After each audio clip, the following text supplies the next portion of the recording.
Convido vocês a abrirem suas Bíblias em Romanos, capítulo 8. Nós vamos ler dos versos 1 a 13.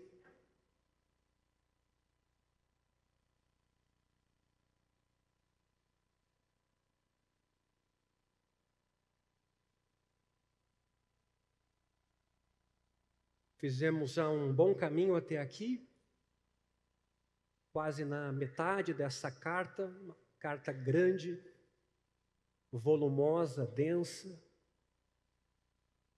E, se Deus quiser, vamos finalizá-la ainda neste ano.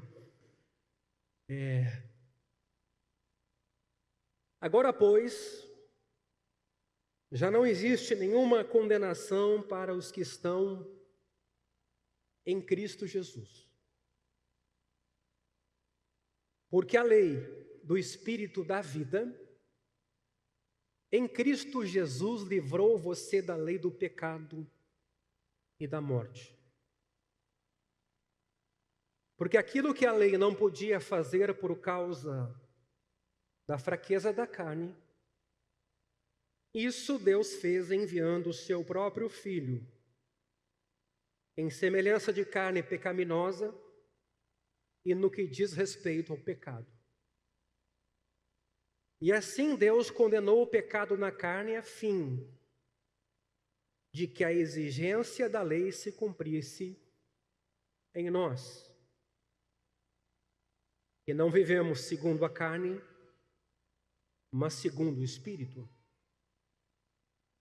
Os que vivem segundo a carne se inclinam para as coisas da carne, mas os que vivem segundo o Espírito se inclinam para as coisas do Espírito. Pois a inclinação da carne é morte, mas a do Espírito é vida e paz. Porque a inclinação da carne é inimizade contra Deus, pois não está sujeita à lei de Deus, nem mesmo pode estar. Portanto, os que estão na carne não podem agradar a Deus. Vocês, porém, não estão na carne, mas no Espírito, se de fato o Espírito de Deus habita em vocês. E se alguém não tem o Espírito de Cristo, esse tal não é dele. Se, porém, Cristo está em vocês, o corpo, na verdade, está morto por causa do pecado. Mas o Espírito é vida, por causa da justiça. Se em vocês habita o Espírito daquele que ressuscitou Jesus dentre os mortos, esse mesmo que ressuscitou Cristo dentre os mortos, vivificará também o corpo mortal de vocês, por meio do seu Espírito que habita em vocês. Assim, pois, irmãos, somos devedores não à carne, como se estivéssemos obrigados a viver segundo a carne. Porque se vocês viverem segundo a carne, caminharão para a morte. Mas se pelo Espírito mortificarem os feitos do corpo, certamente viverão. Eu imagino que quem está acompanhando essa série de sermões, na própria passada por esse texto, já viu palavras cujo conceito já foi dado, já foi construído, já foi estabelecido para o Paulo. Então você chega no capítulo 8 completamente preparado para compreendê-lo. O que é muito diferente da pessoa que não faz esse caminho, não tem esses conceitos que Paulo apresenta e cai de paraquedas no capítulo 8. Vai interpretar errado. E é o que muita gente faz. O livro de Romanos, queridos, é a explanação mais fundamentada do coração do Evangelho.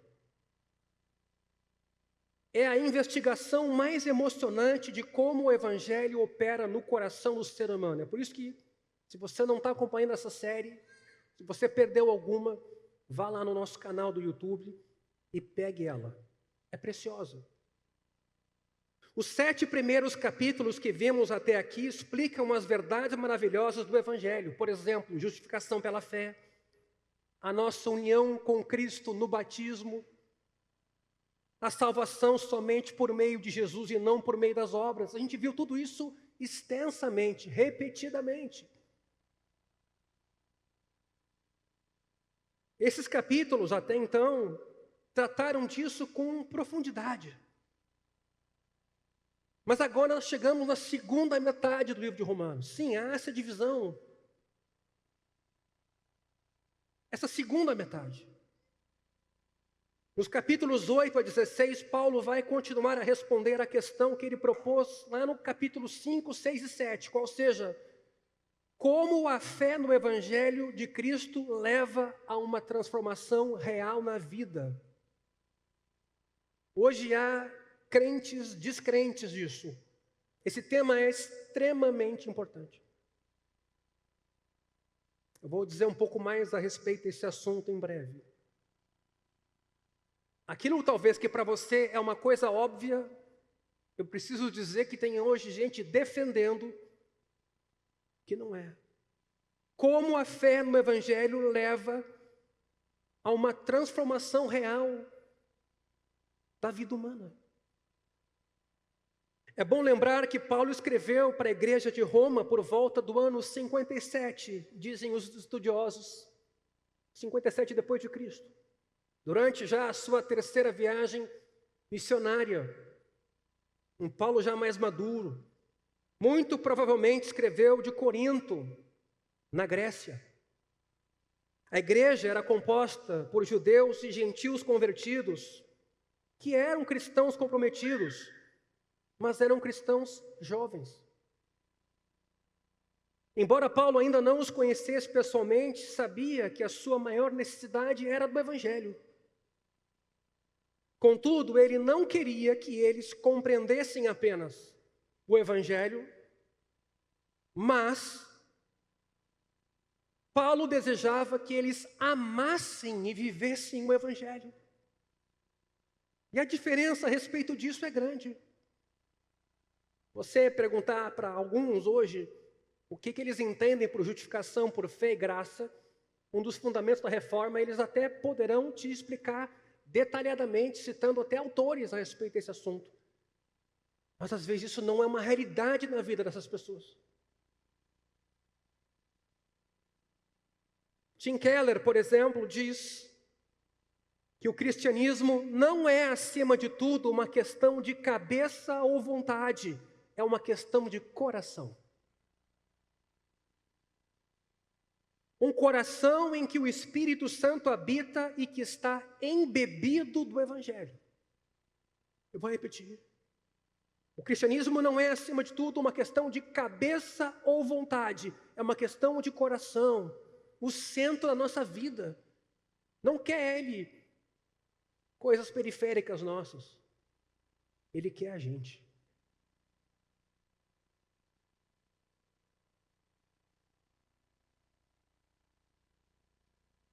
Um coração em que o Espírito Santo habita e que está embebido do Evangelho. Esse é o coração que leva, aí sim, a uma real transformação do pensamento e do comportamento.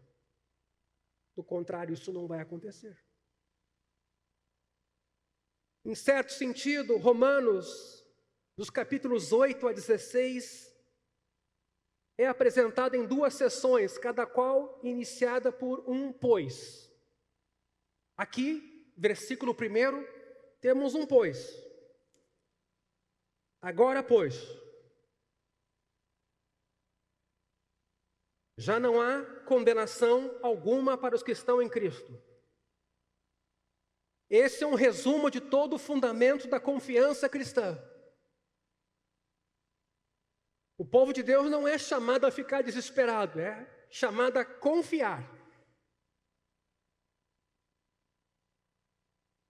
Aliás, há algumas confissões de fé da igreja que têm essa preocupação pastoral de trazer confiança sobre a nossa salvação, mas em Cristo, por meio de Cristo e pela fé somente. Já outras confissões colocam em dúvida a nossa salvação o tempo inteiro e nos deixam desesperados. Isso sem falar, às vezes, de pastores mal intencionados que suspendem a sua salvação, a não ser que você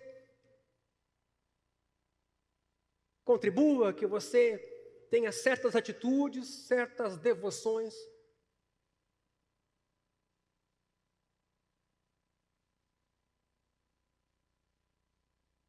Para o crente, nunca pode haver qualquer condenação ou separação do seu Pai Celestial. Por quê, meus irmãos?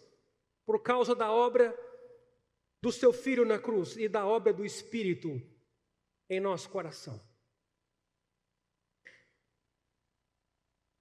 Como Paulo demonstra nos capítulos de 9 a 11, que a gente vai ver em breve, nossa salvação tem a ver somente com a escolha de Deus. De modo que podemos ser humildes em relação a nós mesmos e ao mesmo tempo confiantes em relação a Ele de que a salvação de Deus está consumada. Nós vamos ver isso com mais clareza nos capítulos 9 a 11. Nossa salvação tem a ver somente com a escolha de Deus, de modo que podemos ser então humildes em relação a nós mesmos, mas também confiantes em relação ao nosso Deus. Então essa é a primeira sessão, a partir do capítulo 8, versículo 1, mas há uma segunda sessão no capítulo 12, também no versículo 1,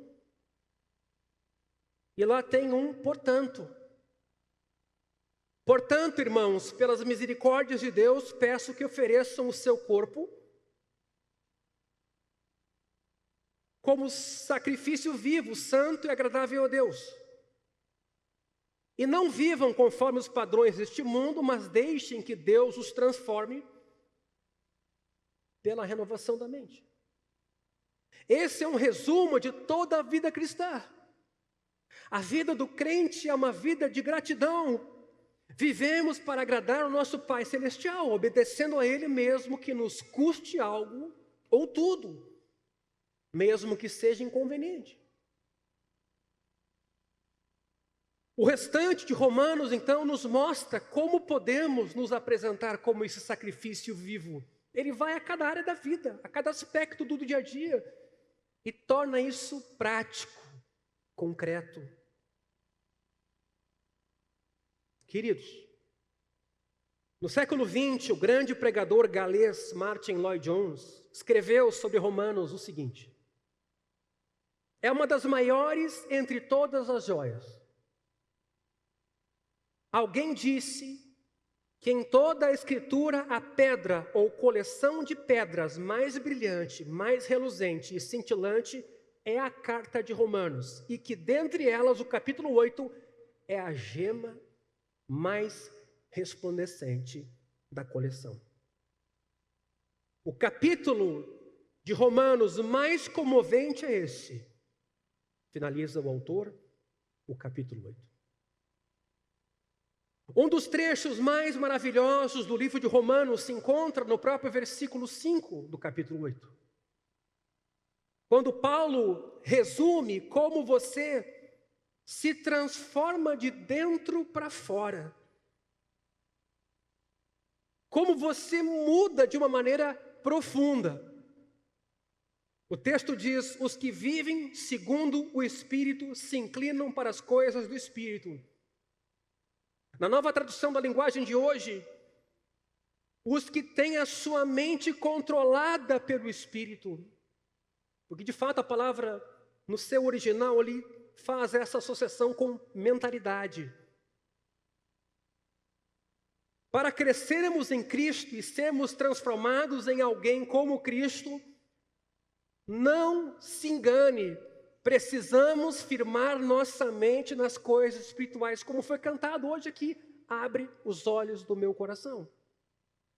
E é óbvio que não é coração no sentido de emoção, é coração como centro da minha vida.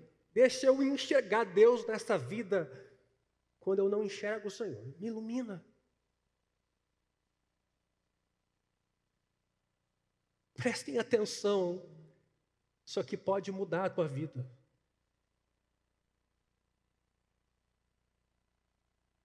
Que pena que a igreja cristã, em certos momentos da sua trajetória, adotou uma postura anti-intelectual, demonizando a razão, demonizando a compreensão. Daí a gente vê os absurdos a todo momento, em nome de Deus, em nome de supostos enviados de Deus, praticando abuso de autoridade, machucando pessoas, prometendo coisas que Deus não entrega. A igreja não pode compactuar com isso. Não há amor que Deus nos peça pela unidade que faça a gente bancar ou empoderar líderes que se colocaram no lugar de Deus e que são também anti-intelectuais. Você vai fazer uma pergunta, às vezes, para um pastor, e ao invés de você responder, você manda ele orar.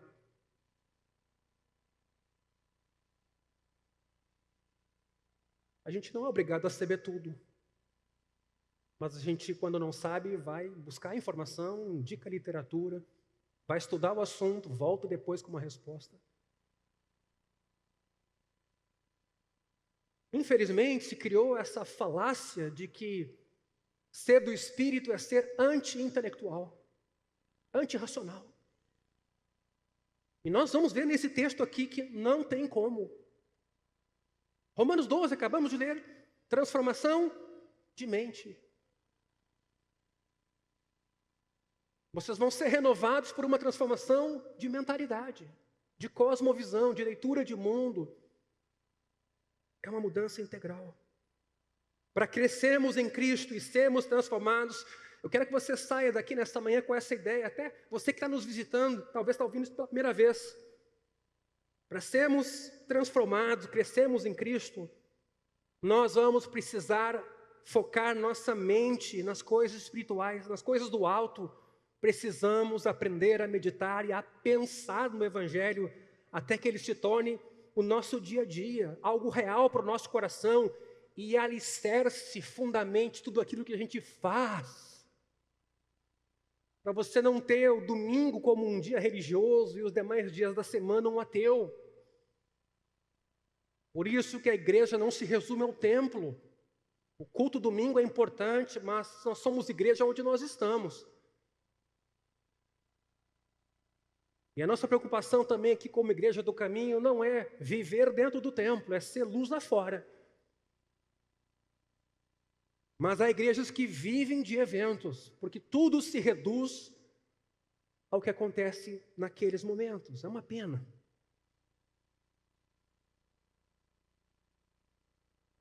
Faço mais uma citação de Keller aqui sobre esse assunto. É uma citação dele bem pessoal. Sempre acreditei que no coração de Romanos 8 se encontra o segredo para aplicar de verdade o Evangelho ao nosso coração, a fim de ser transformado de maneira profunda. Então vejam onde a gente está entrando agora no capítulo 8. Continua ele. E o restante de Romanos vai mostrar como essa transformação acontece na prática. Minha oração é que seu coração fique tomado de entusiasmo pelo Evangelho, sua mente seja moldada pelo Evangelho e sua vida seja transformada pelo Evangelho. E eu digo amém para essa oração. De todas as Escrituras, Romanos talvez seja o livro sobre o qual mais já se escreveu. São alguns volumes de comentários.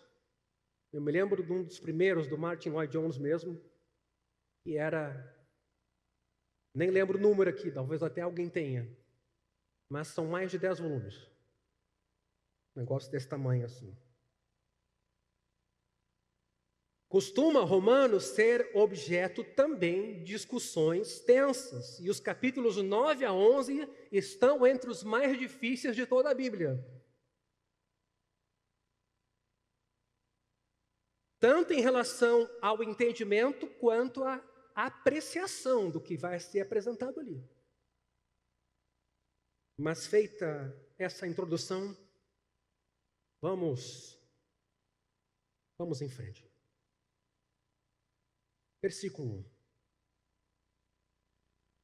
Em Romanos 7, meus irmãos, Paulo nos mostrou que os cristãos ainda lutam contra o pecado e que o pecado habita em nós.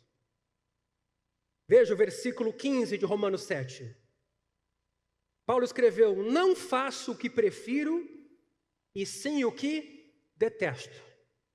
Mas nós afirmamos que o pecado em nós não é o nosso eu. O nosso eu é a nova vida em Cristo, mas tem um ente, pecado, contra o qual a gente luta.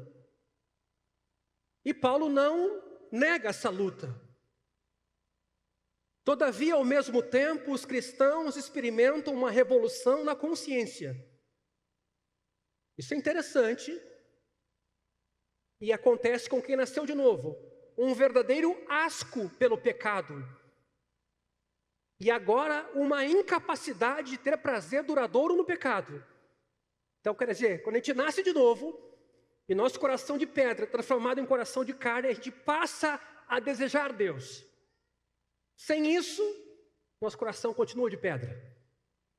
Deus dá o primeiro passo. Deus, Ele toca o nosso coração e faz com que a gente ande no seu caminho. Ezequiel 31 era a profecia. O Espírito viria, seria derramado e Deus faria com que nós andássemos nos seus caminhos. Então, a partir do novo nascimento, sim, há uma revolução profunda. Você passa a ver o pecado como pecado. E você já sabe que não há prazer duradouro nele. Mesmo pessoas que às vezes na igreja se desviam, deixam de congregar, muitas delas, se não a maioria, ficam lá fora, fazendo o que não devem, praticando o que não devem, mas com aquela consciência de que está tudo errado, que está tudo um caos, de que estão no pecado de fato. Esses dois fatos nos mantêm longe, primeiro, do legalismo. Os verdadeiros cristãos não lutam mais contra o pecado. Quanto da permissividade que afirma os verdadeiros cristãos são humanos, pecam como qualquer outra pessoa. Então, o legalismo, explicando melhor o que ele vai dizer, o Evangelho nos livra do legalismo, que não tem mais luta contra o pecado. Está superado. O legalista, ele é assim, ele minimiza o pecado. Eu estou bem.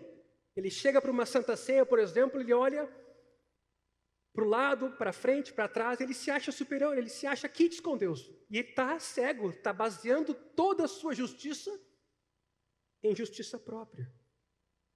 Então ele tende a cuidar dos outros, ele tende a controlar os outros, ele tende a avaliar os outros. E ele acha então que não há uma luta contra o pecado. Ele mudou, simplesmente mudou.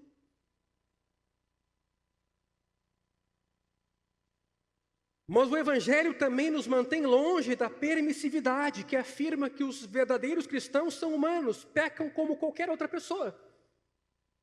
E essa é uma tendência bastante grande em nossos dias dentro da igreja cristã. Uma ideia de que a única moral que permanece é o amor. O Evangelho nos mantém longe do legalismo, que é aquele cristão hipócrita que minimiza o poder do pecado, que acha que não luta mais contra o pecado, que ele acha que ele está bem. Mas também o Evangelho nos livra da permissividade que afirma todos somos humanos, todos somos falhos. Meus irmãos, o Espírito de Deus entrou em nosso homem interior, Romanos 7, 22, e em nosso eu, e nos transformou de modo que almejamos Deus e a santidade, embora nossa carne ou natureza pecaminosa ainda sejam fortes o suficiente para tentar impedir que façamos o que os novos desejos de Deus em nós nos impulsionam a desejar. Você está entendendo isso? Paulo, vocês vão lembrar muito bem, no capítulo 7, disse que no homem interior tem o prazer na lei de Deus. Foi colocado em nós um novo desejo, um novo amor, um novo afeto, uma nova vontade por Deus, mas ainda está lá nossa vontade de pecar. Então, a ideia da permissividade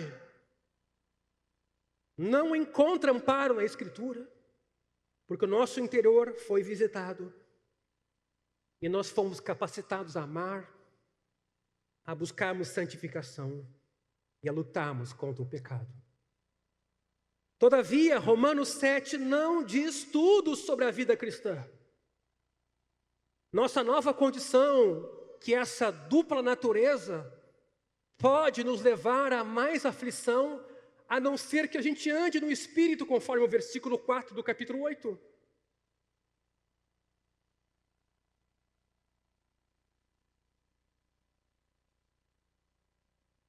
Paulo nos dá orientações sobre como viver no Espírito. Se não atentarmos para isso, meus irmãos, haveremos de nos descobrir continuamente praticando o que a gente odeia. Você pode pensar, por exemplo, na impureza, na mentira, na cobiça. Contudo, veja que importante a ordem dos fatores para Paulo. Antes de nos revelar como viver de acordo com o Espírito de Deus, Paulo quer nos mostrar como Jesus, o Filho de Deus, nos deu vida. O versículo 1, meus irmãos, do capítulo 8, começa com um pois. Ele poderia estar retomando sessões do capítulo 3, John Stott sugere isso, que o pois aqui é uma conclusão do capítulo 3, ou dos 2 capítulos anteriores, 6 e 7, essa é a posição de Douglas Moo, um outro comentarista. Quando Paulo caracterizou o cristão como alguém em quem o pecado ainda é poderoso, mas cujo verdadeiro eu interior é escravo da lei de Deus. Veja que bonito esse texto de Romanos 7, 25.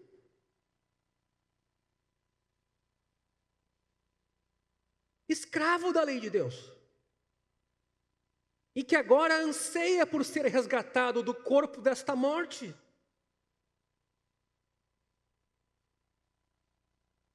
Por Jesus Cristo, nosso Senhor.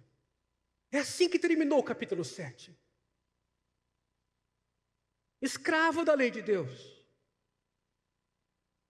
Por mais distante que esteja o ponto da carta para o qual Paulo está olhando, a grande verdade de Romanos 8:1 é captada aqui por 3 palavras. 4. Não existe nenhuma condenação. Elas nos falam da nossa posição como cristãos, queridos. Não estar condenado, naturalmente, é uma expressão legal que significa livre de dívida ou livre de penalidade. Ninguém tem qualquer acusação contra você. É o que o texto diz. Quem está em Cristo Jesus não se encontra debaixo de qualquer condenação de Deus.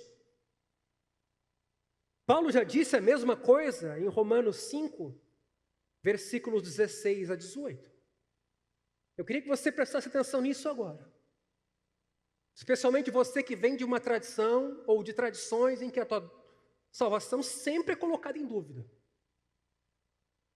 E aí você é levado a fazer coisas, a entregar práticas, fazer sacrifícios para então, supostamente, obter essa certeza. Esse texto aqui é tremendo, tanto que ele é citado por cristãos de todo o espectro. Significa que Deus não tem nada contra nós. A gente leu aqui, no início desse culto, que Deus tem algo contra nós, mas por meio de Cristo, Deus deixou de ser nosso inimigo. Por isso que nas promessas dele, ele tem um sim. O texto está dizendo que ele não encontra falha alguma em nós, por causa de Cristo. Não encontra nada pelo que nos castigar eternamente. Contudo, a frase que Paulo usa vai além. Não é simplesmente que os cristãos não estão condenados, meus irmãos. O significado da frase é mais forte, afirma que para os cristãos não existe condenação alguma. E é por isso que não faria sentido obter essa dádiva e viver uma vida permissiva no sentido moral. Deus que fez tudo isso gratuitamente, nos arrancando do pecado, e agora olhar a gente viver de novo no pecado, embora supostamente salvos. Essa atitude, ou esse pensamento, está muito na cabeça de quem não tem essa ideia de um reino que começou e que vai ser pleno no futuro, de uma vida que começou e que tem sinais claros do que vai acontecer no futuro, quando seremos então plenamente transformados. Não existe condenação nenhuma para nós, por isso o título dessa mensagem. Não é que tenhamos saído de debaixo dela por algum tempo, para que então possamos voltar. Não há absolutamente nenhuma condenação para nós, isso não existe mais. E é aqui que o protestantismo se dividiu do catolicismo.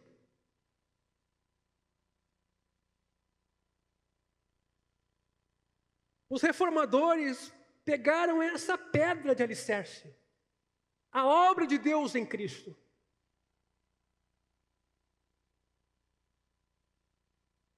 O motivo pelo qual é tão importante mencionar esse fato é que muitos pensam que o cristão está isento de condenação apenas temporariamente, enquanto ele estiver bem, aos seus olhos, é claro. Como é que a gente avalia que está bem? Como é que você sabe se está bem o suficiente para ser salvo? Se assim depende do teu bem para ser salvo.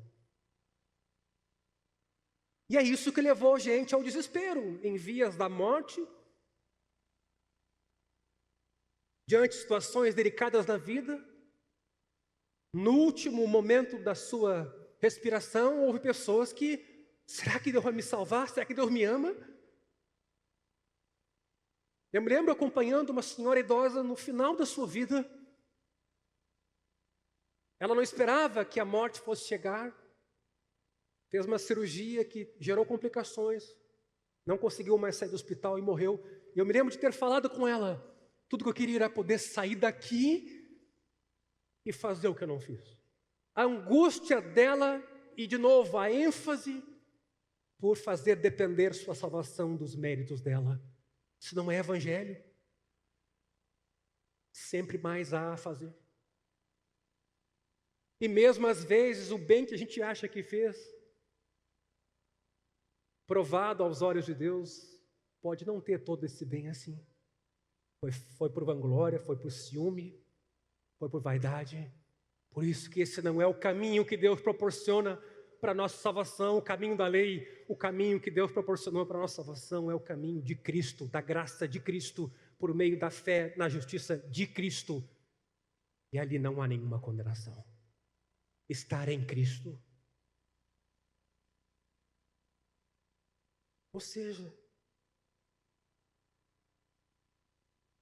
algumas pessoas querem restringir o significado dessa frase do versículo 1 ao nosso passado, ou ao passado e ao presente. Mas amanhã a pessoa diz, eu não sei como é que eu vou estar, pastor, então eu não tenho como ter certeza. Estou falando sério.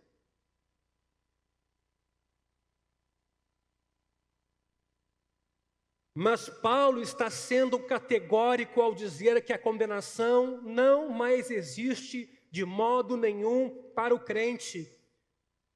Ela não está esperando nos bastidores para voltar e obscurecer nosso futuro se você cair em pecado e aí então você acaba com a obra da cruz. Que poder que a gente tem, né? Ou teria. E eu sei o quanto isso está incrustado em nós. A ideia de que somos nós. A gente não consegue confiar na justiça de Deus.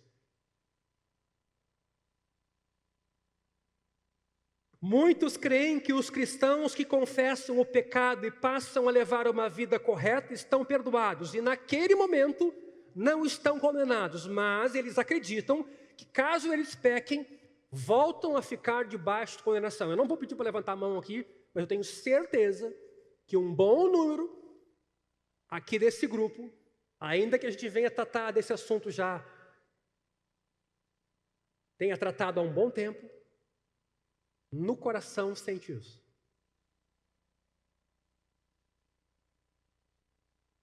Ou seja, acreditamos que caso a gente peque, a gente volta a ficar debaixo de condenação até confessar e se arrepender de novo. Em outras palavras, se pecar, o cristão estará de novo debaixo de condenação. E poderá se perder caso morra nessa condição. Vamos lá. Você está no trânsito, na estrada,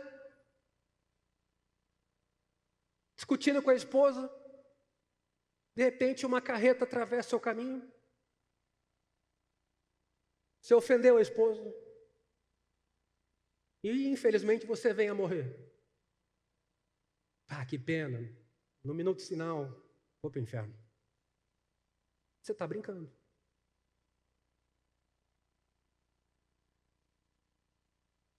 Mas essa é a compreensão de muita gente. E para garantir a sua salvação, eles fazem qualquer negócio. Entregam um carro, entregam até a vida, mas de um jeito diferente. Para ter a certeza de que eles estão numa boa. Meus irmãos, se isso for verdade, ou se isso fosse verdade, então os cristãos seriam pessoas sempre se movendo para frente e para trás. Dentro da condenação, fora da condenação. Dentro da condenação, fora da condenação. Todavia, essa visão não se ajusta em nada com a abrangência e a intensidade do que Paulo declara aqui. Ele é literal ao dizer que a condenação em si mesma não existe para nós. Não há condenação alguma para os que estão em Cristo Jesus, meus irmãos. Por isso que a gente tem que reafirmar a inspiração da Escritura, a verdade do texto sagrado. Senão cada um pode dizer o que quer. Desse modo, meus irmãos, no momento em que vamos a Cristo Jesus, a condenação desapareceu para sempre. Não há mais condenação alguma para nós, ela se foi. Nunca mais pode haver condenação para nós. Não há nada além de aceitação e boas-vindas para nós, no que tange a salvação. Vocês vão lembrar.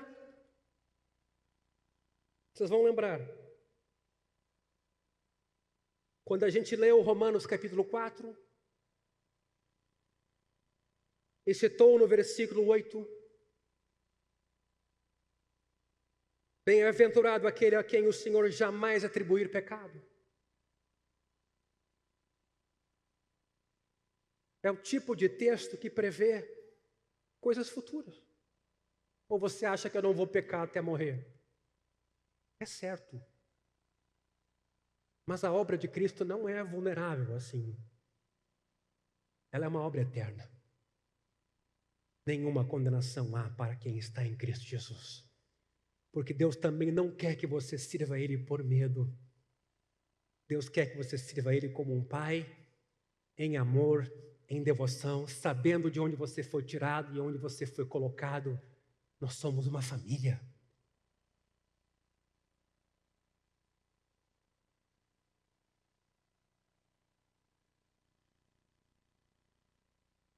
Martin Lloyd-Jones, novamente, disse o seguinte sobre esse texto. A maior parte dos nossos problemas se deve ao nosso fracasso em entender a verdade do versículo 1. O que acontece se nos esquecermos de que não há agora nenhuma condenação? Por um lado, o que vai acontecer? Vamos sentir muito mais culpa, indignidade e dor do que deveríamos sentir. Disso pode vir uma compulsão pela necessidade de provarmos quem somos. Escute isso nessa manhã. Você não tem que provar nada para ninguém, você é um filho de Deus. Tem pessoas cujo ídolo é esse ainda. Você está muito preocupado com o que os outros pensam. Não é que você não tem que ter boa atitude, pureza e consciência transparente com os outros. Mas a coisa de provar para os outros tem a ver com essa coisa mal resolvida com Deus. E é isso que faz a gente depender da aprovação dos outros. E não está satisfeito somente com a absolvição do Pai. Parece que a gente tem que fazer alguma coisa mais. Outra consequência, a gente fica sensível às críticas. Não consegue nem pastoralmente advertir, corrigir, disciplinar. As pessoas entram em surto. Na comunidade, irmãos ajudando irmãos. Não se mete na minha vida. Tu não entra na minha cabeça, tu não entra na minha mente. Eu vi isso já. Uma atitude defensiva. Essa atitude ainda de esquecer que não há condenação nos levará à falta de confiança nos relacionamentos. Claro, vai se gerar uma instabilidade. Se eu dependo da aprovação do outro e se eu não fui bem recebido, eu vou ficar desconfiado. É incrível como isso vai afetar a nossa vida. Falta de confiança e alegria também acontecerão na oração e na adoração. Você vai estar com medo. Você não vai estar contente, você não vai estar alegre.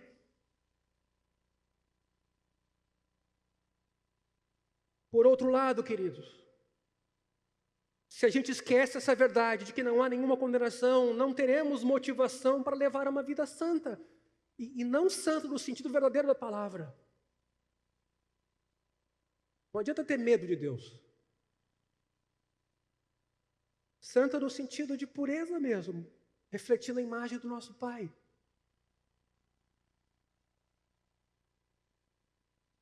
Quando a gente esquece que não há condenação, vamos ter menos recursos para exercer o autocontrole.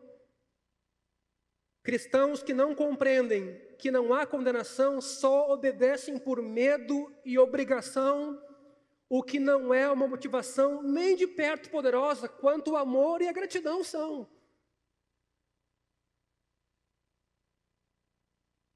Você não pode vir à igreja porque a tua família vem. Você não pode ir para a igreja porque você quer uma boa relação para os filhos somente. Você não pode participar da igreja por medo de ir para o inferno.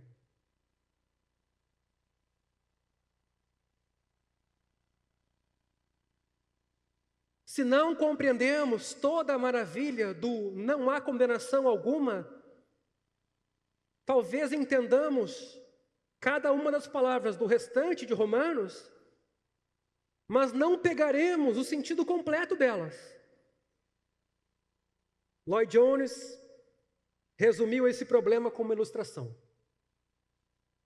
A diferença, disse ele, entre o incrédulo que peca e o cristão que peca é a mesma diferença entre o homem que transgride as leis do Estado e o marido que fez algo que não devia no casamento. Esse marido não infringe uma lei, mas magoa o coração da esposa. Essa é a diferença.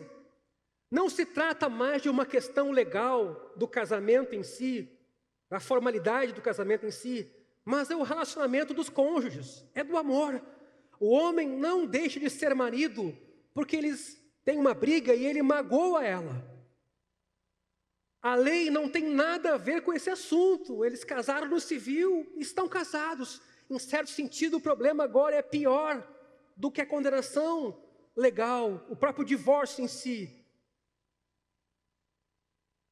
E aí ele continua: eu preferiria violar uma lei da terra que me é exterior do que magoar alguém que eu amo. Olha a ideia que ele está construindo aqui sobre a nossa relação com Deus não ser legal, de medo, mas ser de amor. Servi-lo porque nós o amamos.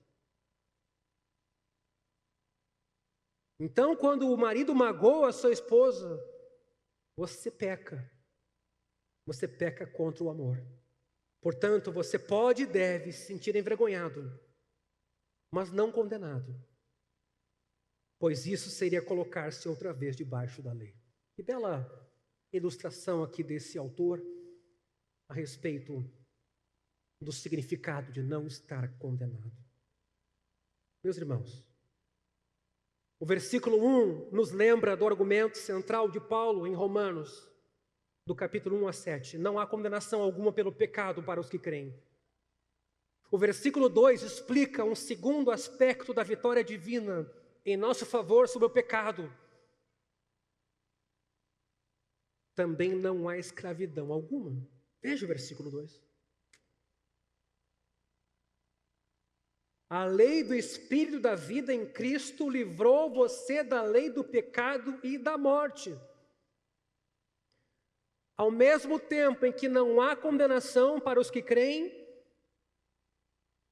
também nós não somos escravos do pecado. Porque a lei do Espírito da vida, versículo 2, em Cristo Jesus, por meio da fé nele, livrou a gente da lei do pecado e da morte. Como vimos em Romanos 7, Paulo usa a lei aqui com 3 sentidos. Mas no versículo 2 parece muito claro que a lei tem o sentido de força ou poder. Ou seja, o Espírito Santo, meus irmãos, e ele tem um papel fundamental agora a partir do capítulo 8, vem para nos libertar da escravidão ao pecado dentro do nosso coração. Portanto, o versículo 1 nos diz que somos libertos da condenação legal do pecado, e o versículo 2, que estamos sendo libertos do poder real do pecado. Você entendeu? No versículo 1, você foi libertado da condenação legal. No versículo 2, você está sendo em processo, pela obra do Espírito Santo, liberto do poder real do pecado. Em outras palavras, a salvação lida com a nossa culpa legal, versículo 1, de sermos condenados e não praticantes da lei. Mas a salvação também lida com a corrupção interior, versículo 2. Algumas pessoas se perguntam sobre a relação entre os versículos 1 e 2. Basicamente, Paulo declara: não há condenação alguma para os cristãos, porque o Espírito Santo nos liberta do pecado. Qual o problema dessa frase, ou o perigo dessa frase? Isso poderia ser lido de modo a dar a entender que a nossa santificação pelo Espírito é a causa da justificação. Na medida em que a gente é transformado, aí a gente é aceito. Ou seja, se a gente luta contra o pecado e obedece a Deus, aí ficamos quites com ele. Porém, Romanos todo nega essa verdade, ou nega essa tese. É provável que Paulo esteja dizendo o seguinte: sabemos que a condenação não nos alcança porque Deus enviou o Espírito Santo à nossa vida para nos libertar do pecado. Estamos aqui no versículo 2 desse texto. Chegamos no 3. A partir do 3, Paulo nos mostra como Deus realizou os 2 aspectos da salvação. Quais são os 2 aspectos? Nenhuma culpa, nenhuma escravidão. Então a salvação tem isso: justificação, santificação. Aliás, no passado tinha um autor muito conhecido no meio pentecostal que fazia essa distinção: o Deus que salva e o Deus que é Senhor. É quase como se as pessoas pudessem escolher. Para ti Jesus é só Salvador, mas você tem que fazer dele Senhor. É o mesmo Deus. Na verdade, a gente foi salvo para ser filho, para reconhecer o Senhor como Senhor, e não para ficar órfão, perdido ou voltar atrás. Então, nos versículos 3 e 4 agora, Paulo vai nos mostrar que Deus realizou 2 aspectos da salvação: nenhuma culpa, nenhuma escravidão. Em primeiro lugar, ele enviou o seu filho para se tornar humano. O texto diz, versículo 3, em semelhança de carne pecaminosa. Seu filho foi entregue como oferta pelo pecado. Em outras palavras, a morte de Cristo derrota o pecado legalmente, paga a nossa dívida. Mas em segundo lugar, Deus fez isso não apenas para derrotar o pecado no sentido legal, mas para extirpá-lo da nossa vida. Veja o versículo 4. Qual a finalidade? A fim de que a exigência da lei se cumprisse em nós, que não vivemos segundo a carne, mas segundo o Espírito. Meus irmãos, a obra do Espírito Santo em nós nos capacita a obedecer. Se você não é obediente, você tem que rever a obra do Espírito Santo na sua vida. É claro que essa obediência nunca será perfeita. O grande pastor britânico John Stott explicou assim: somos libertos da lei como forma de aceitação, quer dizer, somos salvos pela graça somente, mas obrigados a guardar a lei como caminho de santidade. Como fundamento da justificação, a lei não mais aprisiona, não há condenação, mas como padrão de conduta, a lei ainda nos restringe e buscamos cumpri-la, caminhando de acordo com o Espírito. Mas por que Deus enviou o seu Filho para suportar a nossa condenação e enviou o seu Espírito para quebrar nossa escravidão? Versículo 4 nos conta que tudo o que Cristo fez em nosso favor, sua encarnação, morte e ressurreição, foi, preste atenção, com o fim de que pudéssemos ter uma vida santa. E aí, gente? Se isso aqui é verdade, é preocupante que a gente resolva ou limite a obra evangélica a que as pessoas sejam perdoadas de seus pecados. O versículo 4, para nós aqui, precisa de enfrentamento. O texto está dizendo que, inclusive, a morte de Cristo na cruz, a sua encarnação, a sua ressurreição foi com a finalidade, o propósito de termos uma vida santa, de podermos guardar a lei. Esse argumento aqui é incrível. Aquilo para o que Jesus vive, o propósito da sua vida inteira, é nos tornar santos, satisfazendo a justiça, a exigência da lei.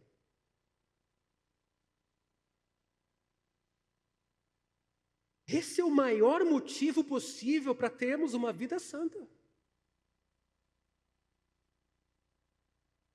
Sempre que pecamos, acabamos por golpear o objetivo de Deus de nos santificar. E é por isso que a Bíblia fala sobre uma ira santa de Deus. Qual é a ira santa de Deus? É contra o pecado que é oponente, que é desconstruir o plano de Deus, o reino de Deus. Sempre que pecamos, acabamos por frustrar o objetivo e o propósito da vida, da morte e ministério de Cristo. Então, quando eu vejo hoje, em nome do amor, do acolhimento, em nome do politicamente correto, em nome de não traumatizar pessoas, uma espécie de relativização da lei, como se não houvesse para nós um caminho para seguir.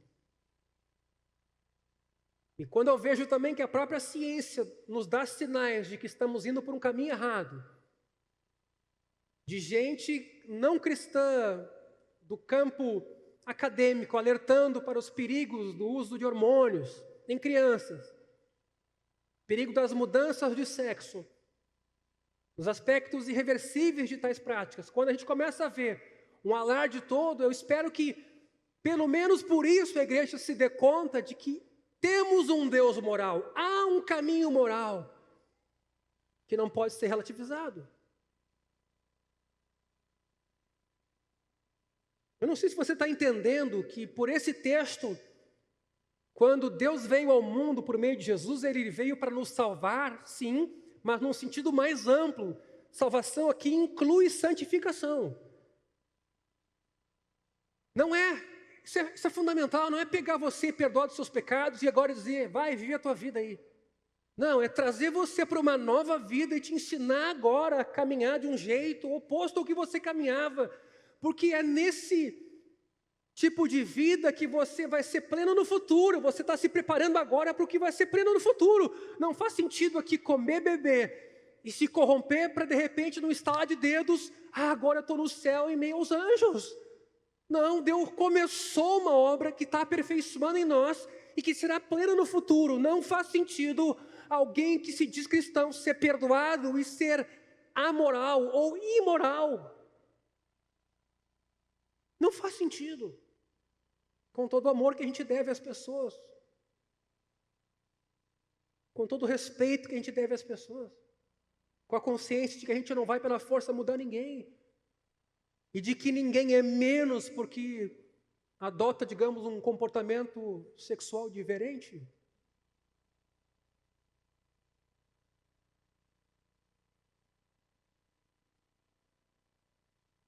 Eu vou dizer isso aqui para vocês. Muita gente não entende isso aqui. Muita gente, muito pastor não entende isso aqui. Isso aqui para nós é fundamental. Essa relação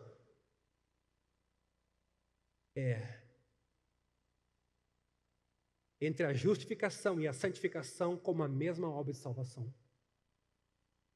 Deus nos salva para nos transformar.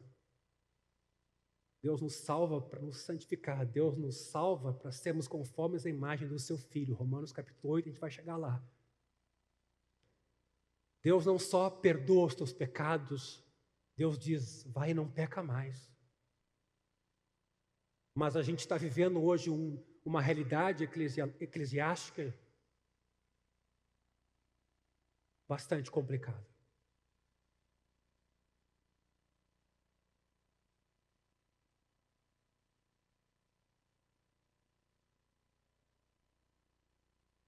Finalizando, no restante dessa sessão, e eu diria até no restante do capítulo, Paulo irá se concentrar no segundo benefício de estar em Cristo: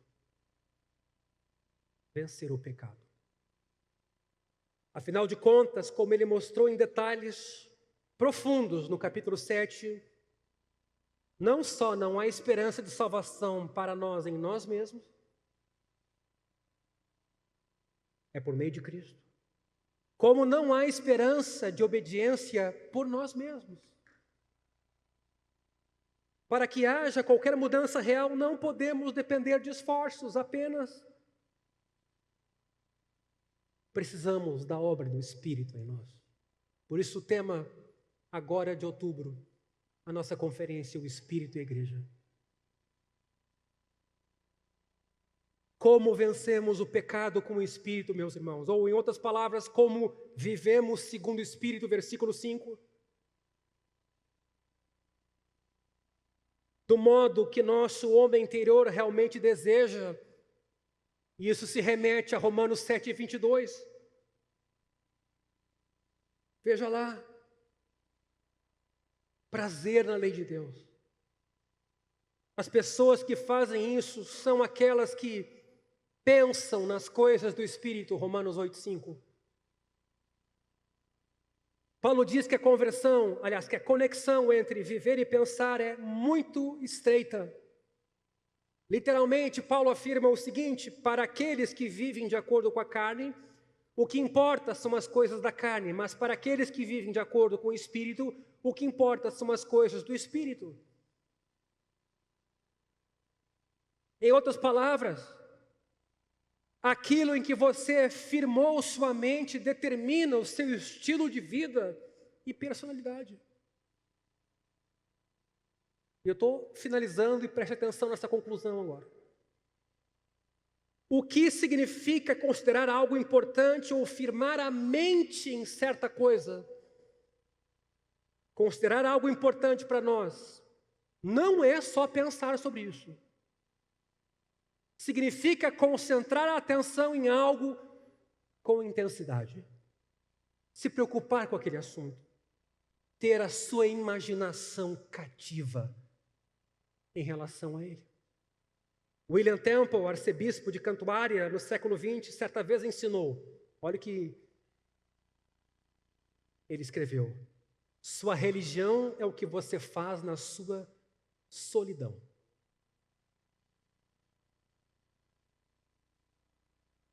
Sua religião é o que você faz com a sua solidão.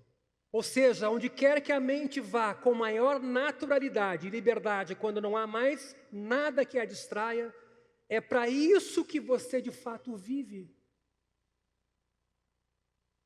A derrota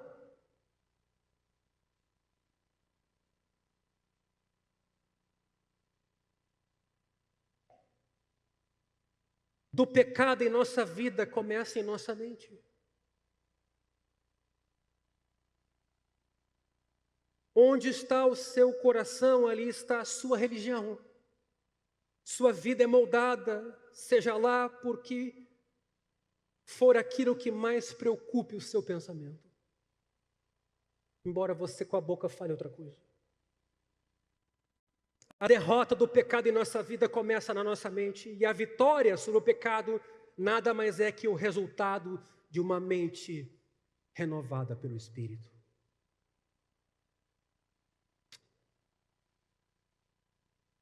Meus irmãos, faço 3 perguntas. Você já se sentiu debaixo de condenação? O que o faz sentir-se assim e como você se certifica de lembrar que não há mais nenhuma condenação para os cristãos da próxima vez que esse pensamento vier? Essa primeira coisa, é aqui que começa o fundamento de Paulo. Não tem como ser filho de Deus com medo, na base da imposição, do controle. Deus nunca quis isso. Deus amou o mundo de tal maneira que entregou o seu Filho para morrer numa cruz, para salvar você, gratuitamente, sem mérito algum teu, sem participação alguma tua. Isso é dom de Deus, não veio de nós para que ninguém se glorie. Portanto, a próxima vez que você for tomado por esse pensamento, você vai lembrar que já não há nenhuma condenação para você que está em Cristo. Segunda pergunta. De que forma saber que o ministério de Jesus teve como objetivo santificá-lo motiva você a viver de modo diferente hoje? Sério, a igreja hoje perdeu seus referenciais morais, o que é muito diferente de ser uma igreja moralista. A moral ficou relativizada, o caminho de Deus, a natureza santa do nosso Senhor está obscurecida diante de um mundo corrupto, e essa corrupção, ela também está na igreja. Então, consequentemente, a gente ouve por todo lado o pecado, e a gente passa a descrer de uma possível transformação de vida. Vocês sabem muito bem como é isso. Às vezes, pessoas não preparadas estão em lugares errados numa comunidade, não dão exemplo, não cuidamos da nossa vida com a prioridade devida, e as coisas vão ser colhidas ali na frente. Isso é sério. Você não foi só salvo para ser chamado de filho, você foi chamado a andar como filho. E você tem um espírito, viva pelo Espírito. Por fim, o que você faz quando você está sozinho?